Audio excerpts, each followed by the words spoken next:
कि संदीप सौरभ क्या बता रहे हैं। न्याय एक शिक्षिका है जिनका नाम है बबीता चौरसिया। बिना परीक्षा के ही देना चाहिए, तो इस पर आप लोगों को आगे क्या परीक्षा देनी पड़ेगी?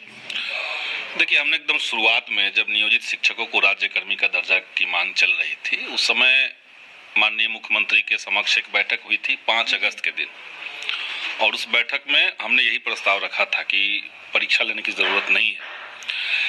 लेकिन सरकार का अगर ये तर्क है जो उस समय सरकार ने दिया, उनका कहना है कि एक कैटेगरी से दूसरे कैटेगरी में चूंकि आपका स्थानांतरण हो रहा है, आप नियोजित थे और आपको राज्यकर्मी बनाया जा रहा है, तो ये बनाने की जो प्रक्रिया है इसमें अगर कोई फिल्टरेशन नहीं होगा, कोई क्राइटेरिया हम नहीं तय करेंगे, तो लीगली हम फंस सकते हैं। ये सरकार का कहना था कि जो नियोजित थे सबको उठा करके अपने राज्यकर्मी एक साथ कैसे बनाया, अगर ये कोई केस में जाता है तो हम फंस जाएंगे।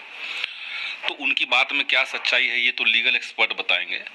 लेकिन अगर यही बात भी है, अगर ये बात सही है, तब भी हमने कहा है कि आप सक्षमता परीक्षा जो सरकार ने कहा है कि हम लेंगे, उसको हटा करके अगर अनिवार्य है परीक्षा लेना तो आप डिपार्टमेंटल परीक्षा लीजिए, विभागीय परीक्षा लीजिए, और जो 3 बार की बाध्यता है कि 3 बार में अगर आप फेल कर गए तो आपकी नौकरी चली जाएगी, जो पहले थी वो भी नहीं रहेगी, इसको हटाया जाए। ये हम मांग करते हैं, हमने मांग किया भी है और इन सारी चीजों पे विचार चल रहा है अभी। अभी कौन मुद्दा सामने आया है? एक शिक्षिका है जिनका नाम है बबीता चौरसिया, उन्होंने एक शिक्षक संघ बनाया जिसके बाद उनकी नौकरी से उनको हाथ धोना पड़ा। तो ये जो फैसला है जो सर्कुलर शिक्षा विभाग की तरफ से रिलीज हुआ है कि नवनियुक्त बीपीएससी से जितने बहाल शिक्षक हैं वो कोई शिक्षक संगठन नहीं बना सकते हैं, या जो पहले से शिक्षक संगठन है उसमें जुड़ नहीं सकते हैं, ये सीधे सीधे लोकतंत्र विरोधी है।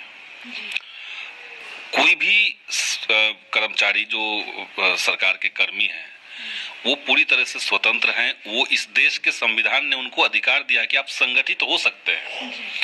अगर शिक्षक संगठित नहीं रहेंगे तो कल होकर के सरकार को शिक्षक संगठनों की तरफ से जो सुझाव मिलते हैं, सरकार तो खुद से कुछ आईएएस अधिकारी तो खुद से बैठ करके कमरे से पॉलिसी नहीं बनाते हैं। शिक्षक संगठन चूंकि ग्राउंड पे हैं, वो चीजों को समझते हैं, तो वो सरकार को सजेस्ट करते हैं, तो उससे सरकार पॉलिसी बनाती है, सरकार की मदद होती है बल्कि। और मान लिया कोई शिक्षक के ऊपर कोई गलत ज्यादती होगी, कोई पॉलिसी लेवल पे इस तरह का चीजें आएंगी कि शिक्षकों के खिलाफ चला जाए, तो कौन विरोध करेगा? तो कोई एक संगठन विरोध करेगा। शिक्षक संगठन को रोकने का वो नहीं बनने देंगे, ये फैसला गलत है। और जो एक शिक्षिका को हटाने की बात सामने आ रही है, मैं मानता हूं कि ये दुर्भाग्यपूर्ण है और सरकार को तत्काल संज्ञान लेकर के न केवल उस ऑर्डर को वापस लेना चाहिए, बल्कि जिसको हटा दिया गया, शिक्षिका को बर्खास्त किया गया है, उनसे माफी मांगते हुए दोबारा उनकी बहाली होनी चाहिए। सर, पहली बार तेजस्वी और मुख्यमंत्री नीतीश कुमार की सरकार ने इतनी बड़ी बहाली बोल सकते हैं और नौकरी दिया है पटना के ऐतिहासिक गांधी मैदान। तो जो पुराने नियोजित शिक्षक हैं उनको, जिन्होंने क्लियर किया है एग्जाम, उनके लिए गाइडलाइन है, उनको पुराने स्कूल से एनओसी लेकर के आना होगा, ये सब बातें कही गई है। और उसमें मेरे ख्याल से विभाग की तरफ से तो कोई रोक टोक नहीं है कि नहीं आना है आपको। तो किस कारण से कुछ शिक्षक छूटे हुए हैं ये तो वो ही जानते होंगे, और इसमें जो गाइडलाइन है उसका पालन करते हुए उनको अगर लगता है, ये भी हो सकता है कि उनकी जहाँ पे ज्वाइनिंग पहले से थी, अब उनको लग रहा है कि पुराने नियोजित शिक्षक भी राज्यकर्मी बनेंगे और हम परीक्षा देकर के राज्यकर्मी बन रहे हैं और हमारी पोस्टिंग कहीं और दूसरे जिले में होगी जहां हम जाना नहीं चाहते हैं, तो इसके चलते हमारा पहले वाला ही ठीक था। अगर इस समझदारी से है तो कुछ कहा नहीं जा सकता है।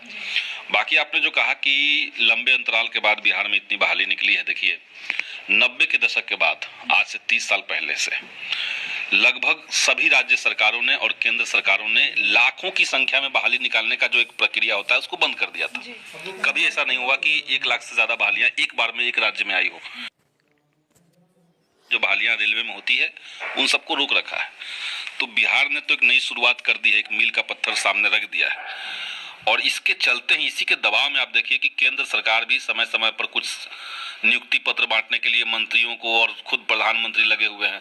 नहीं तो यही लोग 2 साल पहले क्या कह रहे थे? ये लोग कह रहे थे कि सरकार जो है वो रोजगार नहीं दे सकता है, नौकरी नहीं दे सकती है, आपको खुद से रोजगार कीजिए और पकौड़ा तलिए, उसको भी हम रोजगार कहेंगे। उस फेज से यहाँ तक ले आना कि अब कंपटीशन चलेगा सारी पार्टियों में, सारी सरकारों के बीच में, कि आप रोजगार निकालते हैं, नौकरी देते हैं कि नहीं देते हैं। बिहार में 1 लाख से ज्यादा बहालियां हुई और 1 लाख 22 हजार के आसपास फिर से बहाली होनी है।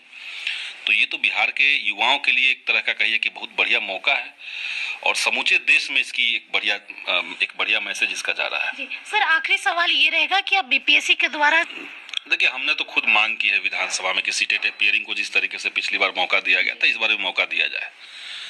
तो सिर्फ मांग नहीं की, बल्कि उस मांग को लेकर के हमने माननीय मंत्री महोदय से और जो आला अधिकारी हैं शिक्षा विभाग के, उनसे हमारी बात हुई।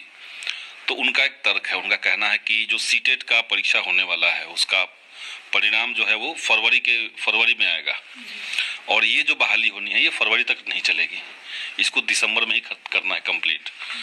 तो इसके चलते अगर सीटेट अपियरिंग को ले लेंगे तो दिक्कत हो जाएगी। इसके चलते पॉलिसी ये बनाई गई है, इसी मांग को देखते हुए कि अब हर साल अगस्त के महीने में बहाली होगी। तो जो सीटेट अपियरिंग वाले स्टूडेंट्स हैं वो